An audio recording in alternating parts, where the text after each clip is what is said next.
look what we have here. So, as you can see, I got the hood installed. I did that off camera. I got my son to help me, and I don't know, I just kind of got rolling with it, and I went on with it. Anyhow, I got it installed. I got it all aligned.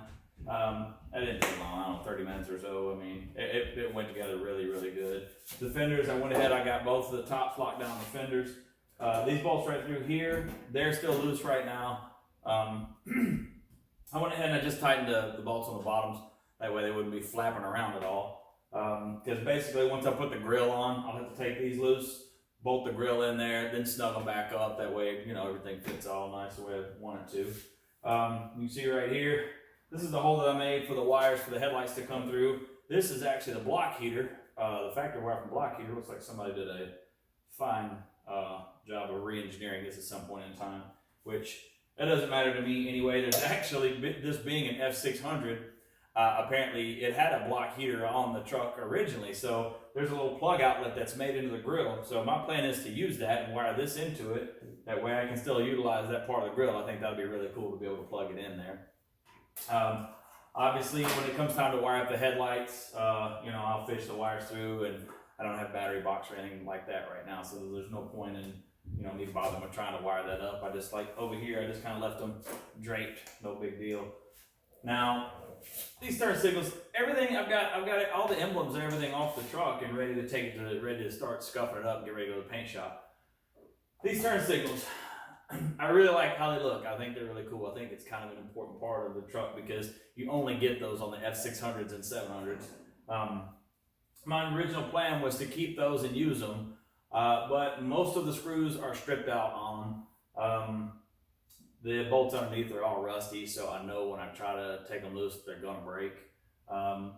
In the event that the bulb isn't good inside, which it's probably not, I can't even get the screws out without damaging the light. I have looked everywhere. I cannot find any type of replacement ones that are factory. And the way the fender rolls over right here, the bottom of the light actually fits the curvature of the fender. There's tons of aftermarket ones out there available for semis and just, you know, random universal fit lights, but they're all made to mount flat. Like I said, originally I was going to keep these, and I thought, you know what, I'll just tape them off and clear around them. But first of all, that would be near impossible with the way it sits against the hood right here. And second of all, like I said, if the bulb doesn't work inside, then I cleared around it and went through all that trouble for nothing because I still have to remove it. So I think what I'm actually going to do, I found, like I said, there's tons of universal fit ones out there that are pretty close in size and where they mount to those. So, but they don't have that curvature that fits to it. So I think what I'm going to do, I'm going to order in some of those. I'm just going to find some that I like and order them when I get them in. I'm just going to go on and take these off, and I know the studs are going to break, and it'll just have to be what it's going to be. But what I'm thinking I can probably do is I can cut right along the bottom of the light there, and I'm going to actually cut off the stand portion on the bottom of that factory light. And I'm going to try to make it fit to the bottom of whatever new lights that I buy. That way it'll still fit to the fender the way it's supposed to. Hope it still look good. You know what? Hey, maybe I can upgrade and you know, get me some cool looking LED ones or something. But that is something that I really wanted. Like I said, I think it really just adds to the coolness of the truck and the fact that it is an F600 plus the semi bumper and everything. I think it'll look really cool. So, all that being said, my next move right now is to figure out what it's going to take to get these off. So let's tear some lights up.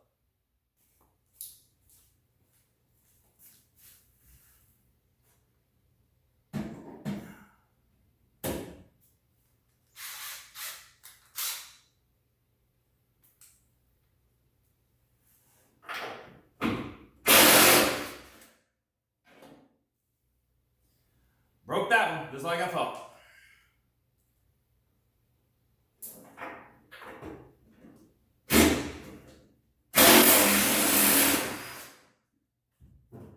That one actually came off.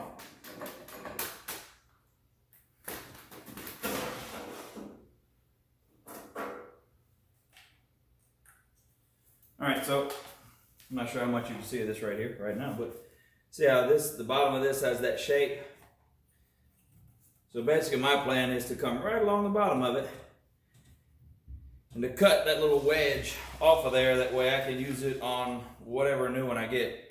Yeah, see, I can hear stuff rattling around inside of it, so that would not have been good. I don't see that being useful. So, well, that one came off pretty decent. One stud broke, one stud didn't. So, I get this other one off now.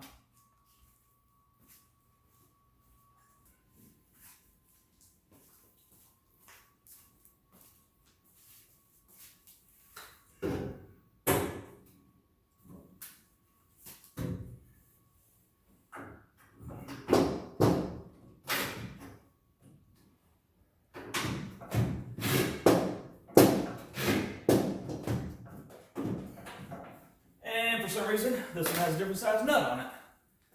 Imagine that.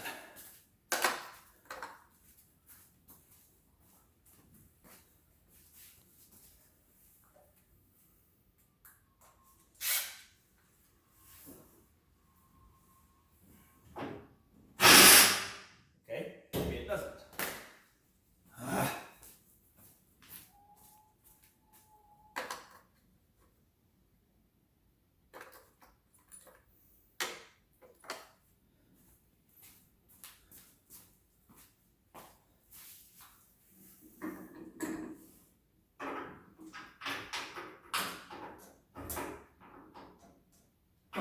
Maybe it's metric. Can't imagine why, but.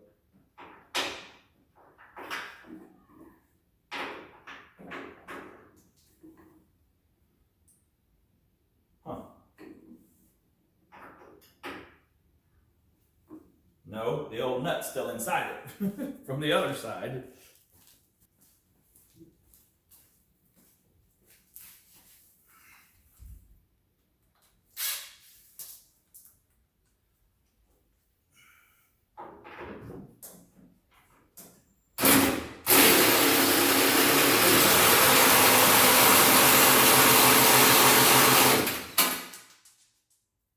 There's that. That broke too. Big shock.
Oh, good grief.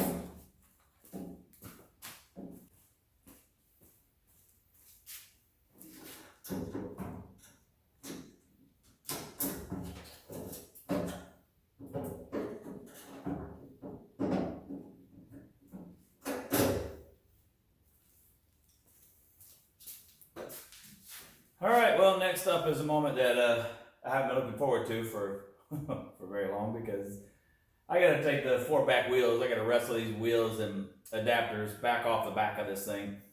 I'm going to take them off, stack them over in the floor. I'm going to put one wheel back on each side of it, just the old dually wheels, the old raggedy looking ones.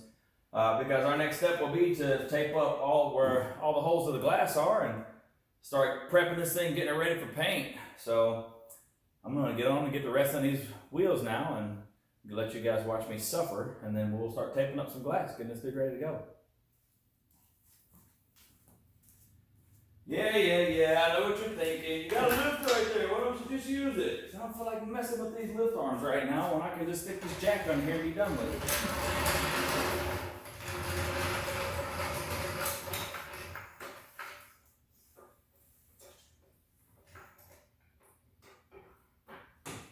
Like literally 2 pumps and this dude's up.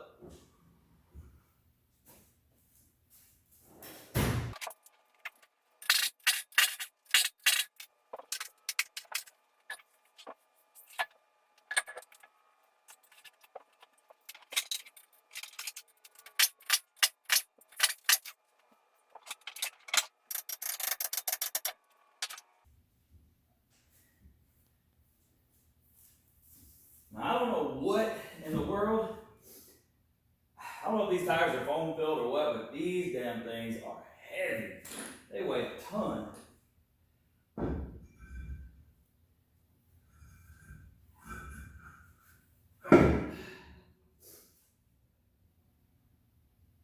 Yeah, that works out nicely. You know what? I think I need to put it with it going the other way so it'll fit on my trailer better.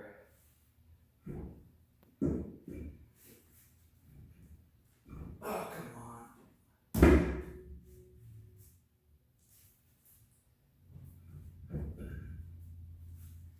Boy, it slid right on there, didn't it? Damn, it almost slide back off.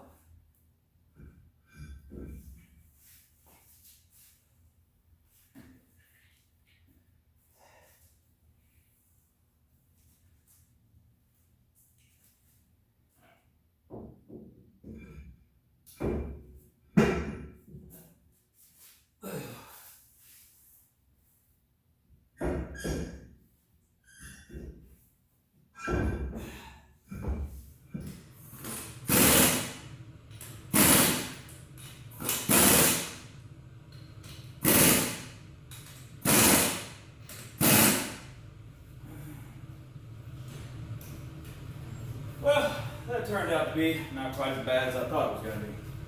Now, on to some taping. So, here we are. You see we got our windshield hole all taped up here. Let me squeeze through here. And you can see we got the door. I'm not worried about the inside of the doors. As a matter of fact, I'm going to spray a bunch of water through them anyway. Kind of push some of the dirt out of them. Covered up that hole right there so water won't just rush inside the truck for any reason. And back window's taped up. Of course, the hole for the door on the other side is all taped up as well. And so next up is I'm gonna lift that door up just enough so I can push the back of it out so I can kind of fit it into my little wash bay area here, just the cab section. And we go and wash this dude first, see if we can't get all this old mildew or sap or whatever the hell all that stuff is off of it.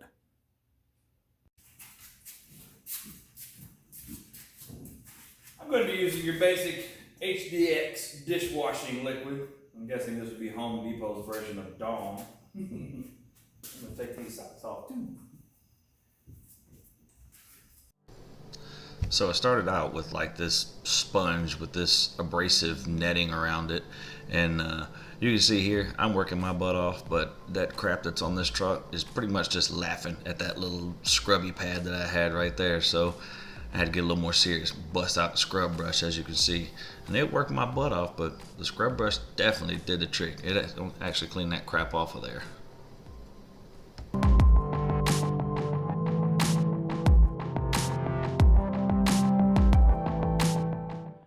Well, it's been a day or so, and the other night I worked for about 2.5 hours, and this is where I'm at. I got pretty much half the truck looking like this. You see it's not all the way off, but it's pretty clean. The rest will come off like I took a little scuff pad and I scuffed that one little spot. You see it actually cleans up really good when you scuff it. So I'm gonna back it up now and spend a few more hours trying to get this other half of this thing cleaned off. So here we go. All right, so here's where I'm at.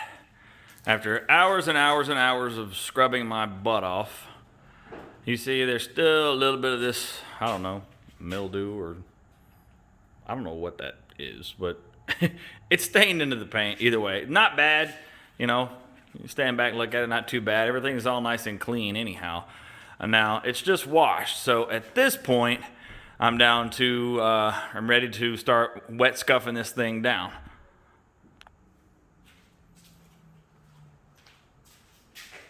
So now, as far as, for those of you that might not know what wet scuffing technically is, basically I'm going to use a red scuff pad, which normally just for clear coat is going to be a little bit aggressive, but this is really old crappy paint and there's rust and other crap. So I'm just putting this on there so to scuff this paint up, hopefully clean that little bit of mildew or whatever that is, scuff it on off of there, get it cleaned up. That way it'll give me some type of mechanical adhesion on the paint. So essentially, I'm going to take red scuff pad, these are some used ones that I grabbed from the paint shop at work. I'm gonna put some dishwashing liquid on it, and I'm gonna scrub my butt off. So, yeah, let's get going with that.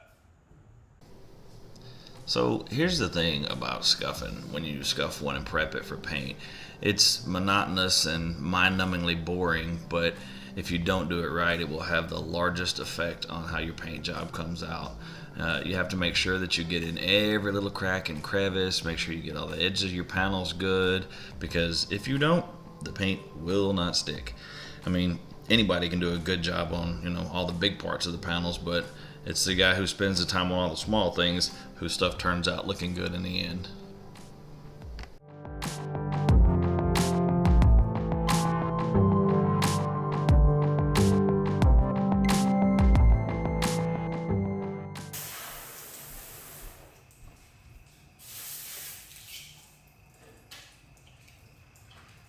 Whew. All right, well, as you can see, I spared you all the time that I spent doing it, because I actually did it over like 3-4 days, a little bit here, a little bit there, because, well, it's boring and I don't really like doing it that much, but it is a necessary task.